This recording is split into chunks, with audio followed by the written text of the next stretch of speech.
أتوب إليه لا حول ولا قوة إلا بالله العلي العظيم الحمد لله نحمده ونستعينه ونستغفره ونؤمن به ونتوكل عليه ونعوذ بالله من شرور أنفسنا ومن سيئات أعمالنا من يهده الله فلا مضل له ومن يضلله فلا هادي له ونشهد أن سيدنا ورحيمنا ورحيمنا وغوثنا وقيثنا وقياثنا ومستغاثنا ومغيثنا ومطلوبنا وحبيب ربنا وطبيب قلوبنا ونور أبصارنا تعظيما له وتوقيرا وعلى آله وأصحابه وأهل بيته وشهداء محبته وعلينا معهم أجمعين أما بعد فقد قال الله تعالى عز وجل في شان حبيبه ومحبوبه ومعشوقه مخبرا وآمرا أعوذ بالله من الشيطان الرجيم بسم الله الرحمن الرحيم إن الله وملائكته يصلون على النبي يا أيها الذين آمنوا صلوا عليه وسلموا تسليما صلى الله على سيدنا محمد وآله وصحبه وسلم صلى الله على سيدنا محمد وآله وصحبه وسلم الله الله الله لا إله إلا هو الله الله الله لا إله إلا آمنا बीबी के गुलशन में आया है दुर्रे यतीम आमिना बीबी के गुलशन में आया है दुर्रे यतीम माह नबुव्वत मोहरे रिसालत माह नबुव्वत मोहरे रिसालत से आया है सिराजुम मुनीर नबी जी अल्लाह अल्लाह अल्लाह ला इलाहा إلا هو الله الله الله لا إله إلا بارہ ربیع الاول کو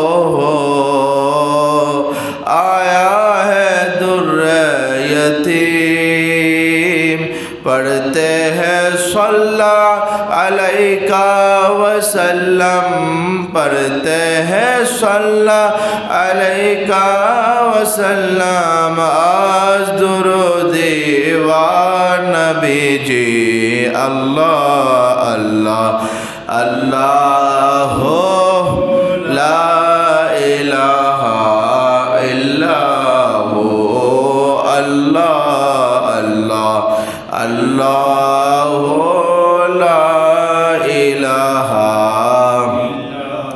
صلاۃ یا رسول اللہ علیکم سلام یا حبیب اللہ علیکم حرم کی زمین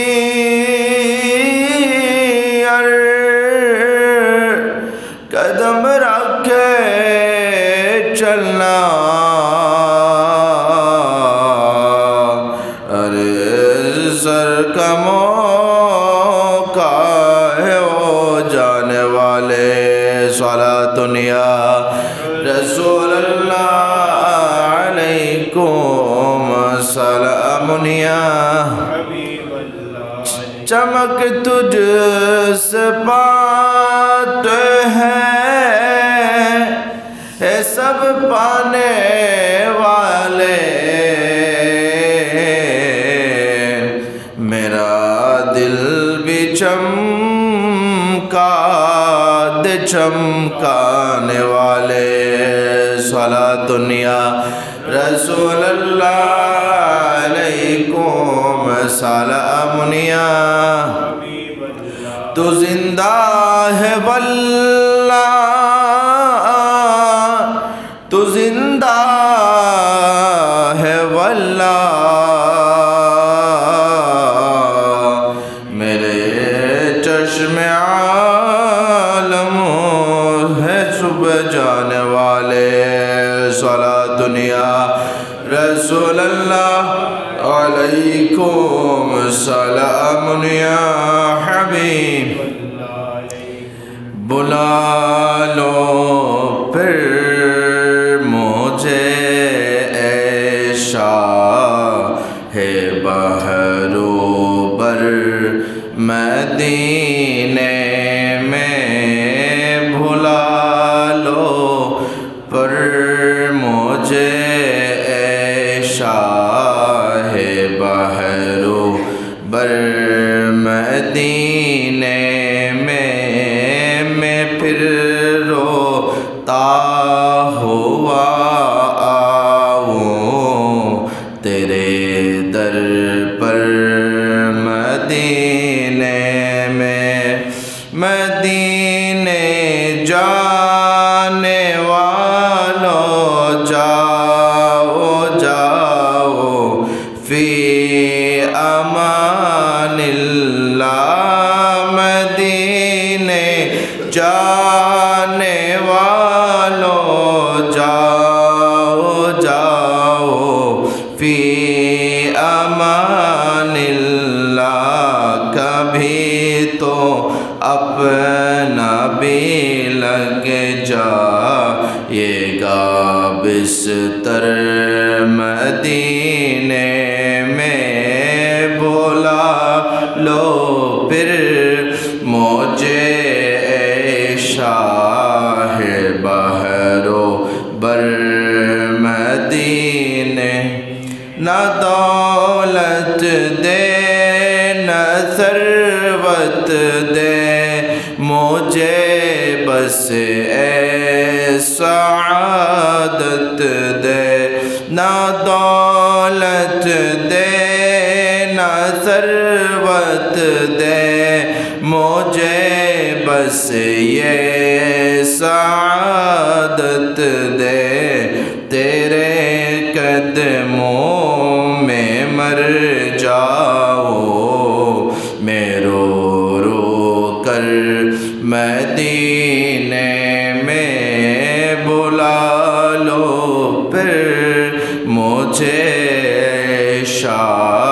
है बहरो बर मदीने में। मुहतरमुल मकाम दिल मजिद वल इहतिशाम सम्मानित मुसल्लिन किराम, पर्दानशीन मा ও বোনেরা, রহিমানি ওয়া রাহিমাকুমুল্লাহ, আসসালামু আলাইকুম ওয়া রাহমাতুল্লাহি ওয়া বারাকাতুহু। মহামনিব আল্লাহ জাল্লা ওয়া আলার মজদুহুর আলিশান দরবারে অসংখ্য অগণিত শুকরিয়ার সিজদা আদায় করছি যে মহান রব্বুল আলামিন খালিকুস সামাওয়াত ওয়াল আরদিন আমাদেরকে দয়া করে মেহেরবানি করে বড় ইহসান করে পবিত্র জুমাদের সানি শরীফের প্রথম জুমায় ঐতিহ্যবাহী হজরতে ওয়াইসুল করণী রহমতুল্লাহি আলাইহি জামে মসজিদে এসে বসে কোরআন ও হাদিসের আলোচনা শ্রবণ করার তৌফিক দান করছেন। সেই মনিবের দরবারে অন্তরন্তস্থল থেকে মহাব্বতের আওয়াজে বলে আলহামদুলিল্লাহ। কোটি কোটি দরুদ সালামের হাদিয়া নজরানা পেশ করছি আকা মৌলা রহমতুল্লিল আলামিন, রাহাতুল আশিকিন, মুরাদুল মুশতাকিন, শামসুল আরিফিন, সিরাজুস সালিকিন, মিসবাহুল মুকররবিন, মুহিব্বিল ফুকরা ওয়াল কুরবা ওয়াল মাসাকিন, সাইয়াহুল মকা, বাঈস কৌন মকা, সাহিব আলম নশরাহ, রাজদার মাওহা, শাহিদ মাতগা, रसूल अकरम नूर मुजस्सम, सुल्तान बकरीना, साहिब मुअत्तर पसीना, फैज़ गंजीना, शहनशाह नबुव्वत, आफ़ताब रिसालत, ताजदार ख़त्म नबुव्वत, जलवाए सुबह अज़ल, नूर ज़ात लम यज़ल, मासूम आमिना अहमद मुजतबा मुहम्मद मुस्तफ़ा सल्लल्लाहु अलैहि वसल्लम। सम्मानित उपस्थिति, আজকের জুমা প্রথম জুমা, জুমাদের সানি শরীফ। এই মাস বিভিন্নভাবে স্মরণীয়, বরণীয়, গুরুত্বপূর্ণ। যেভাবে আমরা এক এক মাসকে একজন আল্লাহর প্রিয় বান্দার সাথে নিসবত দিয়ে থাকি, যেভাবে আমরা রবিউল আউয়াল শরীফকে আমার নবীর বিলাদত শরীফের মাস হিসেবে আমরা গণ্য করি, ঠিক তেমনিভাবে রবিউল সানি শরীফকে আমরা রবিউল আউয়াল শরীফ, রবিউল সানি শরীফকে আমরা হুজুর পিরানে পীর দস্তগীর গৌসুল আজম আব্দুল কাদের জিলানী রাদিয়াল্লাহু তাআলা আনহু নাম দিয়ে আমরা গৌসে পাকের মাস বলি। ঠিক তেমনিভাবে আমরা রজব শরীফকে আমরা খাজা গরিব নওয়াজ রাদিয়াল্লাহু তাআলা আনহুর মাস বলি। এভাবে প্রত্যেকটা মাস এক একজন আল্লাহর প্রিয় বান্দাদের সাথে আমরা নিসবত দিয়ে আমরা আপন আপন পরিবারের মধ্যে ওই বড় বড় হাস্তিদের নামে ফাতিহার ব্যবস্থা করি এবং ফয়জাত বারাকাতগুলো আমরা হাসিল করে থাকি। সকলে বলে আলহামদুলিল্লাহ। ঠিক তেমনিভাবে এই মাসও বরকত থেকে খালি নয়। এই মাস হচ্ছে আফদালুন নাস বাদাল আম্বিয়া হযরত সৈয়দনা আবু বকর সিদ্দিক রাদিয়াল্লাহু তাআলা আনহুর মাস হিসেবে আমরা জানি। কেমন ছিলেন হযরত সিদ্দিক আকবর? আজকে হযরতে সৈয়দনা সিদ্দিক আকবর রাদিয়াল্লাহু তাআলা আনহুর আমরা স্মরণ করব, তার জিকির তাজকারা আলোচনা করব, যেন ওনার নূরানি নজর আমাদের সকলের নসিব হয়, ওনার নূরানি ফয়জাত যেন আমরা হাসিল করতে পারি। আল্লাহ পাক আমাদের সকলকে হুজুর সৈয়দনা সিদ্দিক আকবর রাদিয়াল্লাহু তাআলা আনহুর ফয়েজ যেন আমরা হাসিল করতে পারি, সেই তৌফিক দান করুন। সবাই বলে আমিন। হুজুর সৈয়দনা সিদ্দিক আকবর, আমরা সকলেই জানি ইসলামের ইতিহাসের প্রথম খলিফা, প্রথম ইমাম, সমস্ত নবীগণের পর আফদালুন নাস বাদাল আম্বিয়া, নবীগণের পর যার মকাম, যার স্থান, যার ফজিলত, যার সম্মান, যার স্থান, তিনি হচ্ছেন হযরত সৈয়দনা আবু বকর সিদ্দিক, যাকে আমরা সিদ্দিকে আকবর রাদিয়াল্লাহু তাআলা আনহু নামে জানি। সিদ্দিকে আকবর, ওনার আসল নাম হচ্ছে আবু বকর। আবু বকর।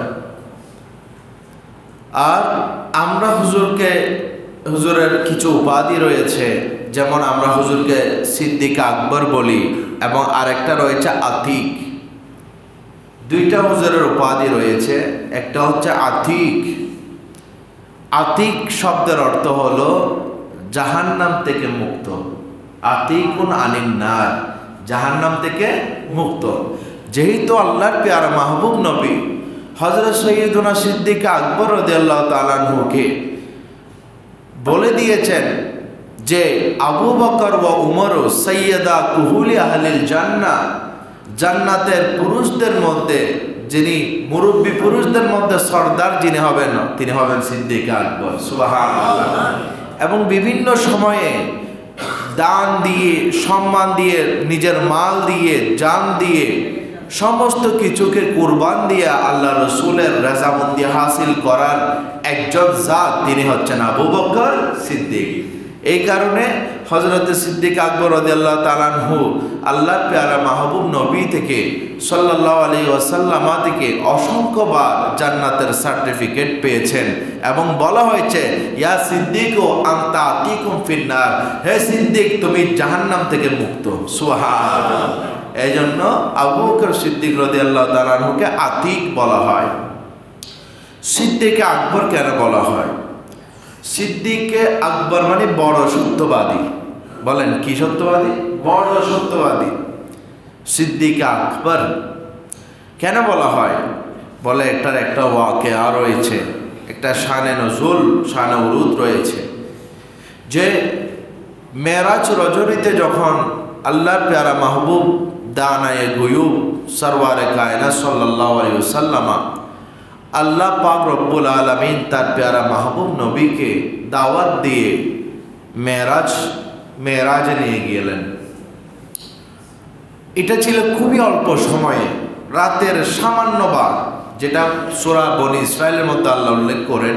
আল্লাহ ইরশাদ করেছেন সুবহানাল্লাযী আসরা বিআবদিহি লাইলাম মিনাল মসজিদিল হারাম ইলাল মসজিদিল আকসা, যে ওই সত্তা, মহান সত্তা যিনি তার আপন বান্দা, আপন হাবিবকে মসজিদে হারাম থেকে মসজিদে আকসার মধ্যে নিয়ে গিয়েছেন। সুবহানাল্লাহ।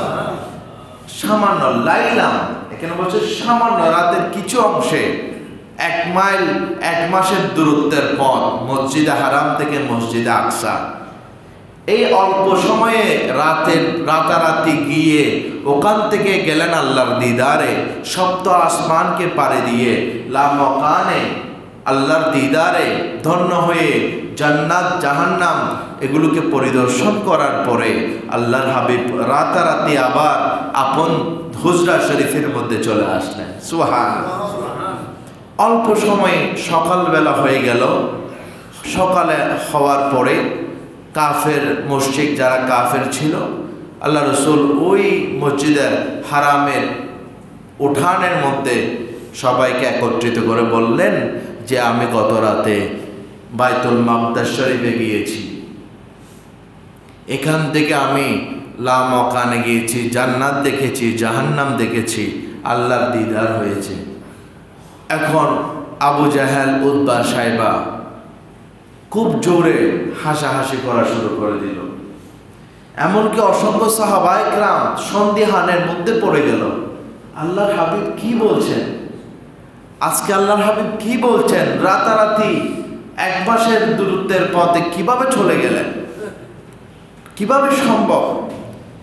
তখন আবু জাহেল একটা সুযোগ পেল যে মুহাম্মদ নাউজুবিল্লাহ হয়তোবা উল্টা পাল্টা কথা বলছে। সিদ্দিক আকবরকে গিয়ে, যেহেতু রসুল পাকের প্রিয় বন্ধু, প্রিয় সাহাবী ছিলেন সিদ্দিক আকবর, আজকে সিদ্দিক আকবরকে বলে মুহাম্মদের যে ইসলাম ধর্ম গ্রহণ করেছে সেটা তাকে ফিরিয়ে নিয়ে আসবো। এই সুযোগে আবু জাহেল তড়িৎ গতিতে গিয়ে সিদ্দিক আকবরকে গিয়ে বললেন, হে সিদ্দিক, আজকে তো একটা কাজ হয়ে গেল। বলে কি?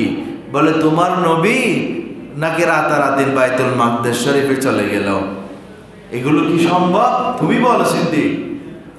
তখন সে আশা করেছিল যে সিদ্দিক আকবর ইসলাম থেকে ফিরে আসবেন। এই কথাটা শুনে তো সিদ্দিক আকবর গেলেন আল্লাহ রসুলের দরবারে। বলার পর আবু জেহেলকে বলল, আবার বলো তুমি কি বলেছ? বলে তোমার নবী মোহাম্মদ আরবি সাল্লাল্লাহু আলাইহি ওয়াসাল্লাম নাকি মেরাজে গিয়েছেন, 1 মাসের পর দূরত্বে রাতারাতে গিয়ে আবার চলে আসলেন। তখন আবু বকর সিদ্দিক বললেন, এই আবু জেহেল, খোদার কসম, যদি আমার প্যারা মাহবুব নবী, এটা তো সামান্য বিষয় মাত্র। রাতারাতি বাইতুল মাকদাস গিয়ে লা মাকানে সায়ের করা এটা সামান্য বিষয়। যে খুদ আল্লাহর দাওয়াত আল্লাহর হাবিব দিয়েছেন, সেই আল্লাহকে তো আমি কখনোই দেখিনি।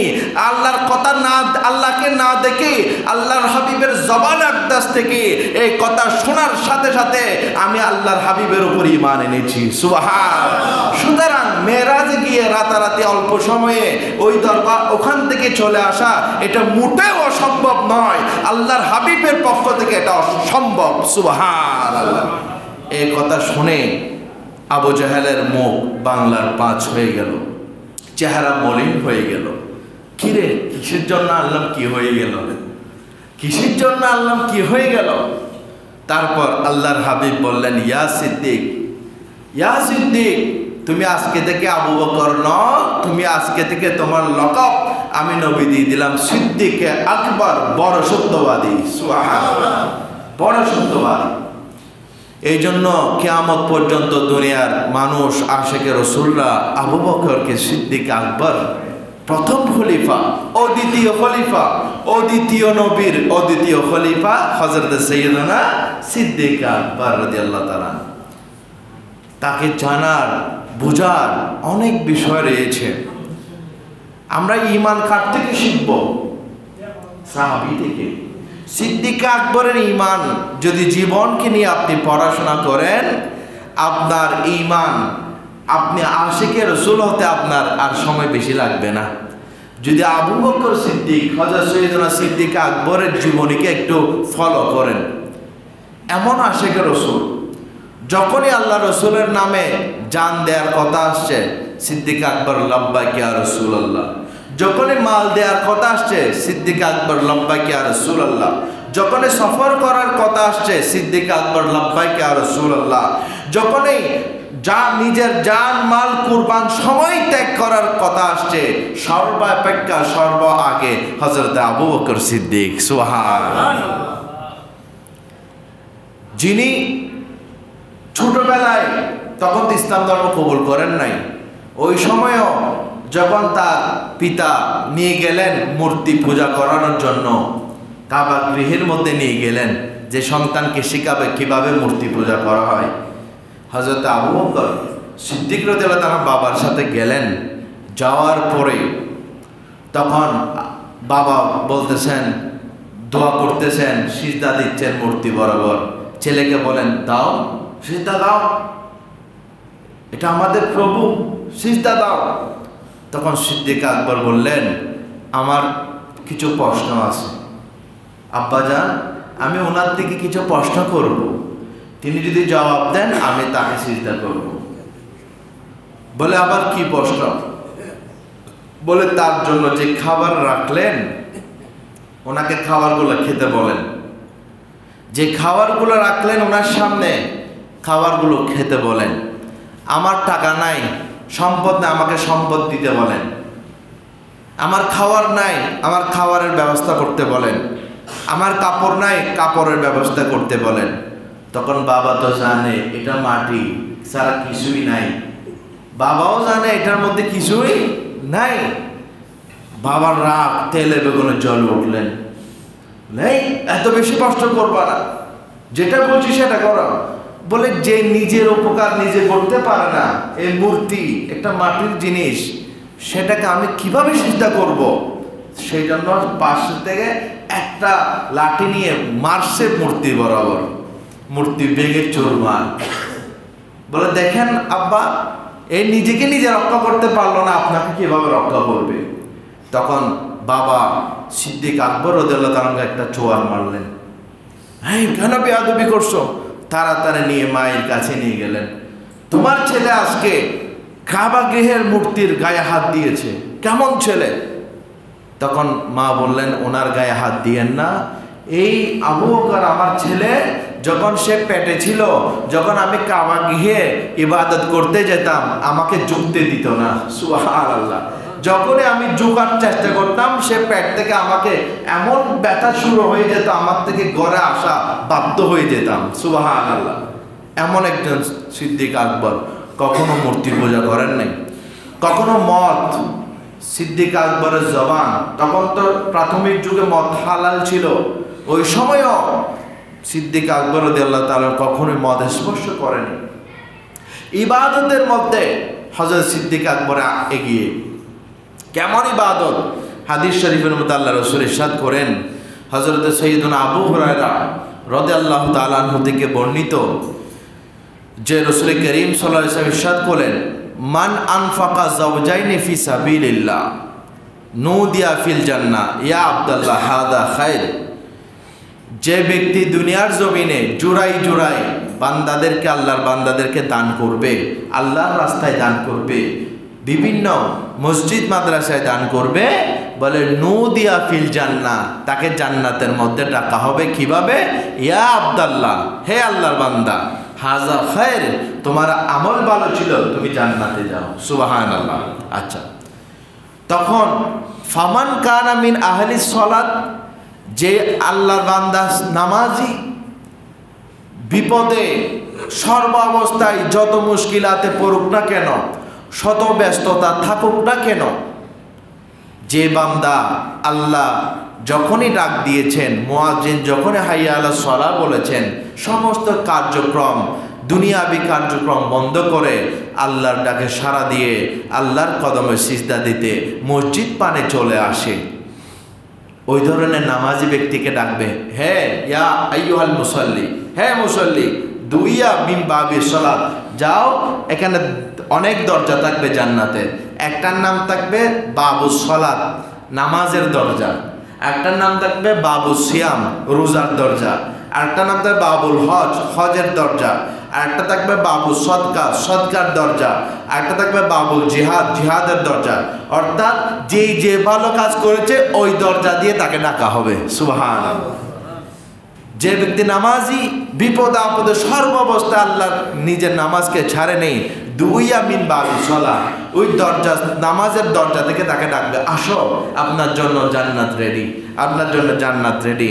এরপর ওমান কানা মিন আহলি জিহাদ, যে জিহাদের মুজাহিদ, আল্লাহর রাস্তায় জিহাদ করেছে, দুইয়া মিন বাবিল জিহাদ, তাকে জিহাদের দরজা দিয়ে ডাকা হবে, আসেন আপনি জান্নাতে প্রবেশ করেন। ওয়ামান কানা মিন আহলি সাদকা, যে দান করত, প্রতিদিন কোনো না কিছু কাউকে, অসহায় দুর্ধ অসহায়দেরকে, গরিবদেরকে দান করত, মসজিদ মাদ্রাসায় কিছু না কিছু হলে দান করত, তাকে সদকার দরজা দিয়ে ডাকা হবে। ওয়ামান কানা মিন আহলি সিয়াম, যে রোজাদার, যে রমজান শরীফের রোজার পাশাপাশি নফল রোজা রাখত, প্রতি সোমবারে তিনি রোজা রাখত বা নফল রোজা রাখত, ফরজ রোজাকে তাজিম করত, তাকে নামাজের দরজা দিয়ে ডাকা হবে। তখন তাকে এক একটা ডাকা হবে। কওলা আবু বকর সিদ্দিক, আল্লাহ রসুলের এই আলোচনা শোনার পরে আবু বকর সিদ্দিক রাদিয়াল্লাহু তাআলা আনহুর মনে একটা প্রশ্ন জাগলো, ইয়া রাসূলুল্লাহ, মা আলা আহাদিন ইয়াদ্দাঈ মিন তিলকাল আবওয়াবি মিন দরুরা ফাআল ইয়াদ্দাঈ আহাদুম মিন তিলকাল আবওয়াবি কুল্লিহা। ইয়া রাসূলুল্লাহ, আমার একটা প্রশ্ন, যে নামাজি তাকে নামাজের দরজা দিয়ে রাখবে, যে মুজাহিদ জিহাদের দরজা দিয়ে, যে হাজি হজের দরজা দিয়ে, সদকা দানকারী দানের দরজা দিয়ে ডাকা হবে, এমন কোনো কি আল্লাহর বান্দা আছে যাকে সব দরজা দিয়ে এট এ টাইম একসাথে ডাকবে? সুবহানাল্লাহ। সব দরজা দিয়ে ডাকবে, আসেন আমার দরজা দিয়ে আসেন, আপনি জান্নাতে যান, সব দরজা দিয়ে ডাকবে, এমন কোনো কি আছে? এরকম কোনো আল্লাহর বান্দা কি আছে? তখন রাসূল করিম সাল্লাল্লাহু আলাইহি ওয়াসাল্লাম বললেন, ক্বালা নাআম, হে সিদ্দিক, আছে তো, জান্নাতের সব দরজা দিয়ে ডাকবে, আছে। সেটা কে? ওয়া আরজু আন তাকুনা মিনহুম, আল্লাহর হাবিব সাল্লাল্লাহু আলাইহি ওয়াসাল্লাম বললেন, আমি আশা করছি হে সিদ্দিক, তোমাকে জান্নাতের সব দরজা দিয়ে ডাকা হবে। সুবহানাল্লাহ।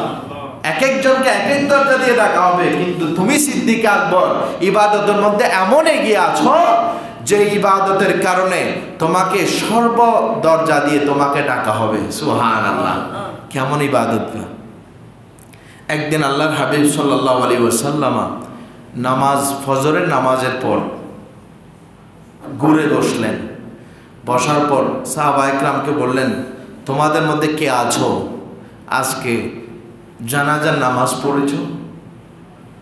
তখন এক সিদ্দিক আকবর, কেউ কথা বলে না। সিদ্দিক আকবর বলছে, ইয়া রাসূলুল্লাহ, আমি যখন ফজরে বের হলাম এক ব্যক্তির জানাজা হচ্ছিল, আমি জানাজা পড়েছি। মাশাআল্লাহ। এরপর আল্লাহ রাসূল আবার আরজ করলেন, কেউ কি আছো আজকে অসুস্থ রোগীকে দেখতে গিয়েছো? সবাই চুপ। সিদ্দিক আকবর বললেন, ইয়া রাসূলুল্লাহ, লাব্বাইক ইয়া রাসূলুল্লাহ, আমি যখনই নামাজে বের হলাম আমার এক ভাই অসুস্থ ছিল, আমি আগে তাকে দেখে তারপর মসজিদে এসেছি। সুবহানাল্লাহ। তখন আবার আল্লাহ রাসূল ইরশাদ করেন, তোমাদের মধ্যে কি কেউ আছো আজকে রোজা রেখেছে?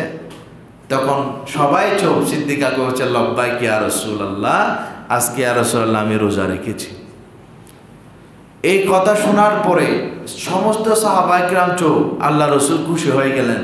হে সিদ্দিক, একজন মানুষের নিকট এতগুলো গুণ একসাথে পাওয়া যাওয়া, এটা হচ্ছে জান্নাতি ব্যক্তির বড় আলামত। সুবহানাল্লাহ। এটা জান্নাতি ব্যক্তি ছাড়া এই বিষয়গুলো একসাথে জড়ো হতে পারে না। একই দিন রোজা, জানাজার নামাজ পড়লেন, রোজা রাখলেন, অসুস্থ রোগীকে দেখতে গেলেন। এত ভালো কাজের সমন্বয় যার একদিনে সঞ্চিত হয়, তাহলে ওই ব্যক্তির সারা জীবনের আমল কেমন হবে? সুবহানাল্লাহ। আপনি চিন্তা করুন। এটা হচ্ছে সিদ্দিক আকবর রাদিয়াল্লাহু তাআলা আনহুর আমল। একদিন পূর্ণিমার রজনী রাসূল করিম সাল্লাল্লাহু আলাইহি ইসলাম উঠানের মধ্যে মা আয়েশা সিদ্দিকা রাদিয়াল্লাহু তাআলা আনহার কুল মোবারকে মাথা রেখে শুয়েছিলেন। তারকা, অসংখ্য তারকা রাজি দেখা যাচ্ছিল। ওই সময় মা আয়েশা সিদ্দিকা রাদিয়াল্লাহু তাআলা আনহা আল্লাহ রাসূলকে আরজ করলেন, ইয়া রাসূলুল্লাহ, আমার একটা প্রশ্ন আছে। বলে কি? বলে এখানে যে অসংখ্য তারকা, এগুলো তো গুনতে পারি না, অনেক তারকা, কোটি কোটি অনেক তারকা আছে, আপনার উম্মতের মধ্যে কি এমন কোনো ব্যক্তি আছে যার এই এতগুলো তারকা সমপরিমাণ ইবাদত আমল আছে? এই ধরনের কোনো বান্দা আছে? তখন আল্লাহর হাবিব সাল্লাল্লাহু আলাইহি ওয়াসাল্লাম মুস্কি হাসি দিয়ে বললেন, হ্যাঁ আয়েশা, আছো তো? বলে কে? বলে আমার উমর ফারুক আজম, আমার উমরের আমল এই তারকারাজির সমপরিমাণ। সুবহানাল্লাহ। তখন মা আয়েশা সিদ্দিকা রাদিয়াল্লাহু তাআলা আনহু মনে মনে চিন্তা করেছিলেন, আমার বাবার কথা বলবেন। আমার বাবা সিদ্দিক আকবরের কথা বললেন না আল্লাহ রাসূল, বললেন কার কথা? উমর ফারুক আজমের কথা। কিরে, আমি মনে করছিলাম আমার বাবার কথা বলবে, দেখতেছি এখানে ফারুক আজমের কথা বললেন। তখন মা আয়েশা সিদ্দিকা রাদিয়াল্লাহু তাআলা একটু মুখ কালো করে বলেন, ইয়া রাসূলুল্লাহ, তা আমার আব্বা, তা আমার বাবার আমল কোথায়? ফারুক আজমের যদি এত বড় এতগুলো আমল হয়, আমার বাবার আমল? বলেন, হ্যাঁ আয়েশা, তুমি কার সাথে কার তুলনা করছো? যার কথা বলছো আমার সিদ্দিক উমর ফারুক আজমের যদি সারা জীবনের আমলকে এক পাল্লায় রাখা হয়, আমার সিদ্দিকের এক রাতের আমলের সমপরিমাণ হবে না। সুবহানাল্লাহ। আমার সিদ্দিকের কথা বলছো তুমি? ফারুক আজমের সারা বছরের আমল এক পাল্লায় রাখলে আমার সিদ্দিকের এক রাতের আমলের সমপরিমাণ হবে না। এমন কত বড় কথা বলে ফেললেন। ইয়া রাসূলুল্লাহ, সেই কোন রাত যে রাতের আমল ফারুক আজমের সারা জীবনের আমলের চেয়ে অনেক উপরে? তখন আল্লাহ রাসূল বলেন, সেই রাত হচ্ছে গারে সৌর, হিজরতের রাত্রি। হিজরতের রাত্রির মধ্যে যখন মক্কার কাফেররা আল্লাহ রসুলকে, তারা মিটিং বসেছে, আজকে মোহাম্মদ আরবিকে কতল করে ফেলব, আজকে মোহাম্মদ আরবিকে জবাই শহীদ করে দিব। তারা দারুন নাদুয়া নামক একটা মিটিং কক্ষে, ওই জায়গার মধ্যে একটা দারুন নাদুয়া আসে, আমাদের এখানে অনেকে বাংলাদেশের মধ্যে দারুন নদওয়ার নাম দেয়, মনে করবেন ওদের বংশধর। দারুন নদওয়া নামক একটা মিটিংয়ের কক্ষের মধ্যে, সভাগৃহের মধ্যে প্রস্তাব আসলো যে মোহাম্মদ আরবির কথা শুনে শুনে দিন দিন আমাদের যে বাপদাদা 14 গোষ্ঠীর যে ধর্ম মূর্তি পূজা, এই মূর্তি পূজা বন্ধ হয়ে যাচ্ছে, প্রায় মানুষ মুসলমান হয়ে যাচ্ছে, মোহাম্মদ আরবির ধর্মের দিকে চলে যাচ্ছে, কি করা যায়? একজন প্রস্তাব দিল যে ইয়া করতে হবে, তাকে নির্বাসন দেওয়া হোক, এক জায়গায় পাঠিয়ে দেওয়া হোক। আরেকজন প্রস্তাব দিল যে তাকে জেলখানার মধ্যে আবদ্ধ করা হোক। দুইটা। এখন সিদ্ধান্ত কি নিবে? ইবলিস শয়তান একজন বৃদ্ধের রূপ ধারণ করে ওই মিটিং উপস্থিত। সে বলল, না, তোমরা তাকে নির্বাসন দিলে তার অনুসারীরা সেখানে গিয়ে মুসলমান হতে থাকবে, জেলে দিলে অনুসারীরা আরো বাড়বে। বলে কি করবে? বলে মেরে ফেলো। নাউজুবিল্লাহ। এটা প্রস্তাব কার ছিল? ইবলিসের। বলে মেরে ফেলো। সকলে সমুচ্চ স্বরে বলল, হ্যাঁ, এই কথা ঠিক আছে, মোহাম্মদ আরবিকে মেরে ফেলতে হবে। এবার ডিসিশন চূড়ান্ত হয়ে গেল দারুন নদওয়ার মধ্যে যে মেরে ফেলবো। তো কিভাবে? মক্কার বড় বড় তাগড়া যুবকদেরকে ডাকা হলো, যেই এই মোহাম্মদ আরবিকে মারতে পারবে তাকে 100 উট উপহার দেওয়া হবে। কত? 100 উট। এখন লোক সামলায় কে? বড় বড় পালোয়ান যুবকদের সবাই যে পারে, যে মোহাম্মদ আরবিকে মারতে পারবে তাকে 100 উট। তারা রমদে রমদে পুরো মক্কা শরীফ, আল্লাহ রসুলের হুজরা শরীফ চারিদিকে ঘিরে বসলো।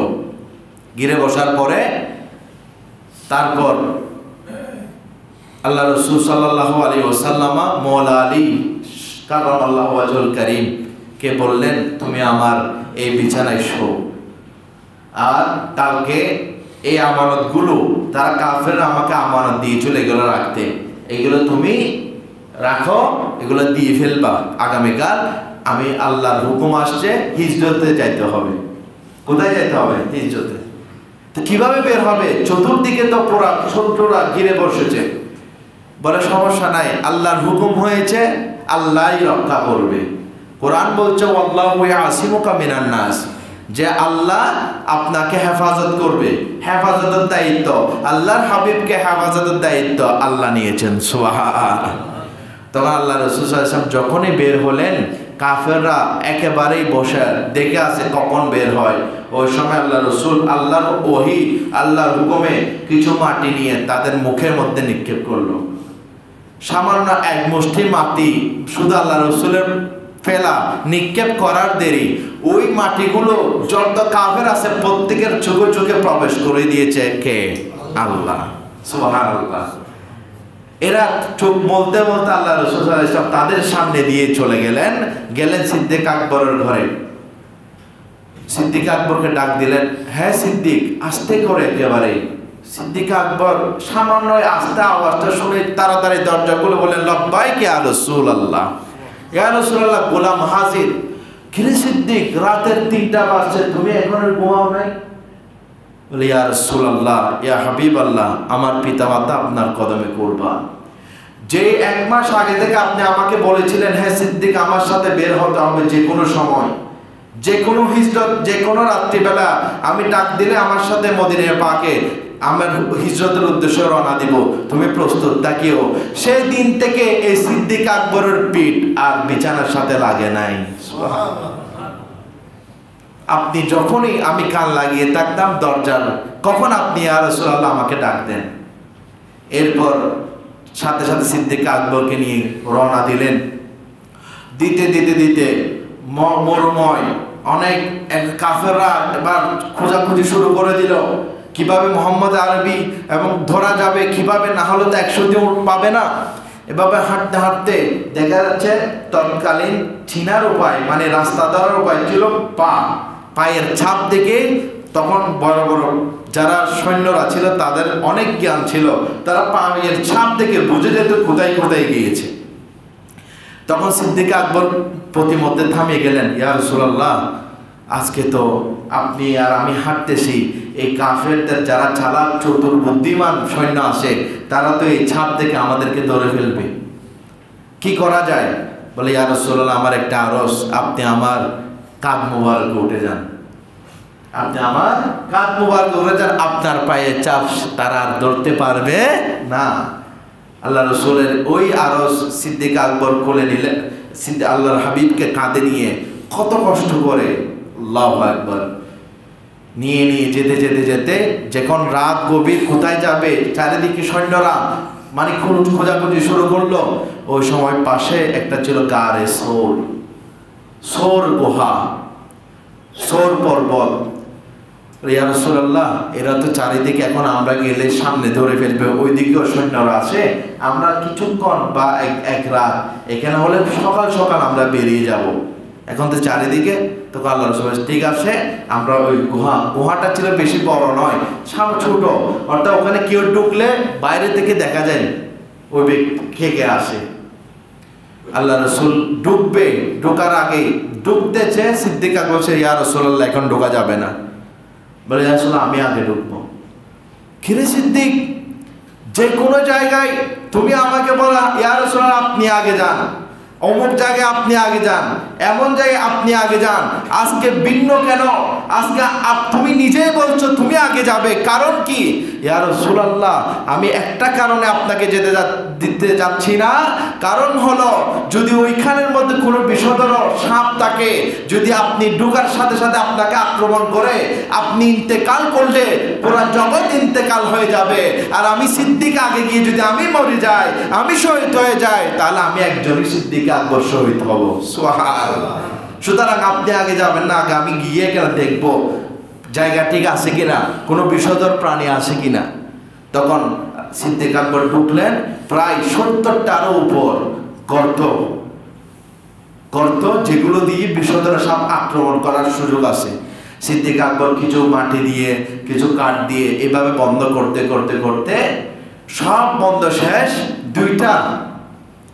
দুইটা কিন্তু গর্ত বন্ধ করা যায় না, আর কিছু নাই, বন্ধ করার উপকরণ নাই। তখন সিদ্দিক আকবর চিন্তা করেন, না এটা কি করা যায়, আমি নিজের পায়ের তালু দিয়ে ধরে রাখবো, আল্লাহর হাবিব তারপর আরাম করবেন। এরপর পরিষ্কার করার পর আল্লাহ রসুলকে ঢোকালেন, বসলেন। আল্লাহ রসুল সিদ্দিক আকবরের কুল মুবারকের মধ্যে শয়ন করে দিলেন। সুবহানাল্লাহ, ঘুমাচ্ছেন। এমত অবস্থায় সিদ্দিক আকবর রাদিয়াল্লাহু তাআলা আনহুর যেখানে যে গর্তের গুলোর মধ্যে পা রেখেছেন, ওখানের ভিতর প্রায় ১৫০০ বছর আগের একটা সাপ বসা। মাওয়াহিবুল লাদুনিয়া কিতাবের মধ্যে আল্লামা শিহাবুদ্দিন কুস্তুলানী রাহমাতুল্লাহ আলাইহি বলছেন, সাপ বসা। এই সাপের আরজি কি? এই সাপ ছিল ঈসা আলাইহিস সালামের জমানায়, যখন ঈসা আলাইহিস সালাম আল্লাহর হাবিবের শানমান বয়ান করছিলেন, আখিরি নবীর শানমান বয়ান করছিলেন, খুদ ঈসা আলাইহিস সালাম নিজে দোয়া করছেন, আল্লাহ আপনার আখিরি নবীর উম্মত হিসেবে আমাকে কবুল করে নাও। সুবহানাল্লাহ। এই ফজিলত শুনে একটা সাপ পর্যন্ত আল্লাহ রসুলকে দেখার জন্য এক নজরে আল্লাহর কাছে দোয়া করলেন, আল্লাহ আমাকে একটু হায়াত বাড়িয়ে দাও, আপনার প্যারা মাহবুব নবী হাবিবে কিবরিয়া সাহেবে আলম নাসটাকে আমি এক নজর হলেও দেখবো। সুবহানাল্লাহ। সেই তখন থেকে ১৫০০ বছর ধরে তাওরাত কিতাবের মধ্যে আছে, আল্লাহ রসুল হিজরত করার সময় ওই গুহার মধ্যে সামান্য এক রাত অবস্থান করবে, তারপর থেকে আমি এই গুহার মধ্যে অবস্থান আছি আল্লাহর হাবিবকে এক নজর দেখার জন্য। সুবহানাল্লাহ। এখন সিদ্দিক আকবর তো বন্ধ করে দিলেন পা দিয়ে, বের হবে কেমনে? এখন ওই ১৫০০ বছর আগের এই সাপ, তার ধৈর্যর বাঁধ ভেঙে যাচ্ছে, সে কোনো কামড় দেওয়ার পক্ষে নয়, শুধু এক নজর আল্লাহ রসুলকে দেখবে। কিন্তু সিদ্দিক আকবরের মন হচ্ছে আল্লাহ রসুলকে যেন কেউ আক্রমণ না করে। এখন কি করবে? অনেকক্ষণ মানে ঠেলা দিল, কিন্তু কাজ হয় না। সিদ্দিক আকবরের পা রয়ে গেল, আল্লাহ রসুলের যেন ঘুমের ব্যাঘাত না হয়। পরিশেষে বলে, এই সিদ্দিক আকবর যদি পা না সরায়, তাহলে তো আমি যে ১৫০০ বছরের যে ধৈর্য আর কেন দেখলাম সেটা তো মিস হয়ে যাবে। বাধ্য হয়ে ওই সাপ সিদ্দিক আকবরের পা মোবারকে কামড় বসিয়ে দিল। বসিয়ে দেওয়ার সাথে সাথে বিষধর সিদ্দিক আকবরের পুরা শরীর নীল বর্ণ আকার ধারণ করলো, সাপের বিষাক্ত ছোবল। সাথে সাথে পাটা একটু সরিয়ে দিল, ওই সাপ আল্লাহর হাবিবকে দেখে ফেললেন। সুবহানাল্লাহ। এখন চলে গেল, ওই সাপ কামড় দিয়ে আল্লাহর হাবিবকে দেখিয়ে চলে গেল। এখন সিদ্দিক আকবর বিষের ক্রিয়ায় এমন ব্যথা শুরু হয়ে গেল, চোখের পানি আওয়াজ করে না, নড়াচড়া নাই, কারণ আল্লাহ রসুলের গুম মোবারকের ব্যাঘাত করবে। ওই সময় সিদ্দিক আকবরের অজান্তেই চোখের পানি বেয়ে গেল। চোখের পানি আল্লাহর হাবিবের এই চেহারায় ও দোহার মধ্যে যখন পড়ে গেল, আল্লাহর হাবিব উঠে গেলেন, হ্যাঁ সিদ্দিক, কি হলো, তুমি কান্না করছো কেন? ইয়া রাসূলুল্লাহ, আমাকে সাপে কামড় দিয়েছে। তো আমাকে আগে বলবো না? ইয়া রাসূলুল্লাহ, আপনার ঘুমের ব্যাঘাত হবে। সুবহান, আপনার ঘুম থেকে আমার সিদ্দিক আকবরের জান বেশি নয়, আমার সিদ্দিক আকবরের জান আপনার ঘুমের উপর কুরবান। সুবহানাল্লাহ। তখন সিদ্দিক আকবরকে যখন মৃত্যু, মানে এই সাপের কামড়টা মৃত্যু কনফার্ম, ওই অবস্থা আল্লাহর হাবিব দেখে আল্লাহ রাসূলের লুয়াবের দাহান তুতু মুবারক নিয়ে সিদ্দিক আকবরের পায়ের মধ্যে যখনই মালিশ করে দিলেন, সিদ্দিক আকবর পরিপূর্ণ শেফা লাভ করলেন। সুবহানাল্লাহ। কত বড় তবিব আল্লাহর হাবিব! যেভাবে রুহানি চিকিৎসা করেন, সেভাবে বাহ্যিক চিকিৎসা আল্লাহ রসুল করতে পারেন কিনা দেখেন। সাথে সাথে সিদ্দিক আকবর ভালো হয়ে গেলেন। এটা আল্লাহ রসুলের মুআজিজা, যে জবানের লোহাবে থুতু মুবারক দিয়ে একজন বিষাক্ত রোগীকে ভালো করে ফেললেন। এই রাতের যে আমলটা, আল্লাহু আকবার! এই সিদ্দিক আকবর আল্লাহর হাবিবের ঘুম মোবারকের জন্য যে রাতকে কুরবান দিলেন, নিজের জানকে পর্যন্ত মৃত্যুর মুখে ঠেলে দিলেন, ওই রাতের আমলটা ফারুক আজমের যে সারা বছরের ইবাদত এক পাল্লায় দিয়ে এই সিদ্দিক আকবরের রাতের ইবাদতের সমান হবে না। এটাই আল্লাহর হাবিব বুঝিয়েছেন। তো এখন প্রশ্ন হলো, ইয়া রাসূলুল্লাহ, ওই রাতে সিদ্দিক আকবর কত রাকাত নামাজ পড়েছিলেন? ওই রাতে সিদ্দিক আকবর কতটা রোজা রেখেছিলেন? ওই রাতে সিদ্দিক আকবর কত হাজার দিরহাম দান করেছিলেন? ওই রাতে সিদ্দিক আকবর আর কি আমল করেছিলেন? ফারুক আজম তো ইবাদত বন্দেগী সব কিছু করেছেন, কিন্তু ওই রাতে তো সিদ্দিক আকবরের কোনো হজ ছিল না, কোনো নামাজ ছিল না, কোনো জিকির ছিল না, শুধুমাত্র একটাই কাজ ছিল, চেহারায় ওয়াদুহা মুস্তাফা করিম রউফুর রহিম সাল্লাল্লাহু আলাইহি ওয়াসাল্লামের নূরানি চেহারা মুবারককে দেখা। এটাই হচ্ছে বড় ইবাদত। সুবহানাল্লাহ। এটাই আল্লাহ সিদ্দিক আকবরের বড় ইবাদত। সুতরাং নামাজি, নামাজের নাম মুমিন নয়। দাড়ি আছে, টুপি আছে, আবা খাবা আছে, নামাজ পড়ছে, আপনি তাকে মুমিন সার্টিফিকেট দিতে পারবেন না। রোজা রাখতেছে, তাকে মুমিন সার্টিফিকেট দিতে পারবেন না। হজ করতেছে, মুমিন সার্টিফিকেট দিতে পারবেন না। কিভাবে দিবেন? যতক্ষণ পর্যন্ত আল্লাহ এবং আল্লাহর রসুলের জন্য নিজের জানকে বিলিয়ে দিবে না, আল্লাহ রসুলের প্রতি পরিপূর্ণ ঈমান আনবে না, ততক্ষণ পর্যন্ত মুমিনের সার্টিফিকেট দেয়া যাবে না। এটা হচ্ছে ঈমান। ঈমান নামাজের নাম নয়, ঈমান রোজার নাম নয়, হজ যাকাত এগুলো হচ্ছে আমল। ঈমান হচ্ছে হুব্বে মুস্তাফা, ইশকে মুস্তাফা, আজমতে মুস্তাফা, আল্লাহ রসুলের শানে মুস্তাফা। এই ঈমান হচ্ছে আল্লাহ রসুলকে আদব করার নাম, রসুলের শানে সুন্দরভাবে কথা, খুবই মাথা ঠিক রেখে কথা বলার নাম, যা আসে মুখে তা বলার নাম। এটা ঈমানদারের পরিচয় নয়। যে শব্দগুলো সাধারণ মানুষের শানে ব্যবহার করো, এটা আল্লাহ রসুলের শানে ব্যবহার করতে 10 বার 100 বার চিন্তা করবা। এই জন্য আল্লাহ রসুলকে জানার নাম উনহি জানা উনহি মানা। আল্লাহ রসুলকে জানা এবং মানার নাম হচ্ছে ঈমান। সুবহানাল্লাহ। আর কিছুর নাম ঈমান নয়। এগুলো আমল, এগুলো আপনার আমলকে ভারী করবে, কিন্তু ঈমান যেটা আপনার মূল অ্যাসেট, এটা হচ্ছে হুব্বে মুস্তাফা, ইশকে মুস্তাফা। সেটা আল্লাহ রসুল বলে দিয়েছেন যে ফারুক আজমের সারা জীবনের আমল তো অনেক ছিল, কিন্তু সিদ্দিক আকবরের যে রাতের সাথে তুলনা করলেন, ওখানে কোনো আমল ছিল না, শুধু দিদারে মুস্তাফা ছিল। আল্লাহ রসুলের কোনো সমস্যা যেন না হয়, মুশকিলাত যেন না হয়, ঘুমের জন্য কোনো সমস্যা না হয়, শুধু চেহারায় ওয়াদুহা আল্লাহর হাবিবের নূরানি চেহারা আক্তার শরীফের জিয়ারত করা, এটা 1000 বছর কোটি ইবাদতের চেয়ে উত্তম। সুবহান। এটার নাম ঈমান। এই ঈমানটা যার যত মজবুত হবে, তার নামাজের মধ্যে মজা তত আসবে, তার ইবাদতের মধ্যে মজা আসবে, তার জবানের মধ্যে মজা আসবে, তার পরিবার পরিজনের মজা আসবে। দুনিয়াতেও তার মান ইজ্জত সম্মান, দুনিয়ার মানুষ তার দিকে মুহতাজ হয়ে যাবে, আখিরাতেও তার শান বুলন্দ হয়ে যাবে। সুবহানাল্লাহ। এই জন্য আরজ করব, সিদ্দিক আকবরকে ভালোবাসা পরিচয় ওনার জীবনী পড়বেন, গবেষণা করবেন, দেখবেন এই সিদ্দিক আকবরকে অনুসরণ করলে আশিকে রসুল হতে পারবেন। তার নামে ঘরের মধ্যে ফাতিহা দিবেন, যেভাবে গোসল পাকের ফাতিহা দেন, খাজা গরিব নওয়াজের ফাতিহা দেন, রবিউল আউয়াল শরীফে ফাতিহা দেন, সে ঠিক তেমনি ভাবে আবু বকর সিদ্দিকের মাস, এটা জুমাদা সানি শরীফ, এই মাসে আপন আপন ঘরের মধ্যে হযরত আবু বকর সিদ্দিক রাদিয়াল্লাহু তাআলার নামে উরুস করবেন, ফাতিহা করবেন, দেখবেন কি বরকত, কিসের অভাব, সমস্ত অভাব দূরীভূত হয়ে যাবে। ফাতিহা দিবেন। আল্লাহ পাক আমাদের কবুল করুক, সবাই বলি আমিন। আরো কিছু আলোচনা আছে সিদ্দিক আকবর, অনেক জীবনে রয়ে গিয়েছে, ইনশাআল্লাহ আগামী জুমায় আলোচনা করার চেষ্টা করব। ওয়া আখিরু দাওয়ানা আলহামদুলিল্লাহি রাব্বিল আলামিন। প্রত্যেকে 4 রাকাত কবলা জুমা আদায় করুন।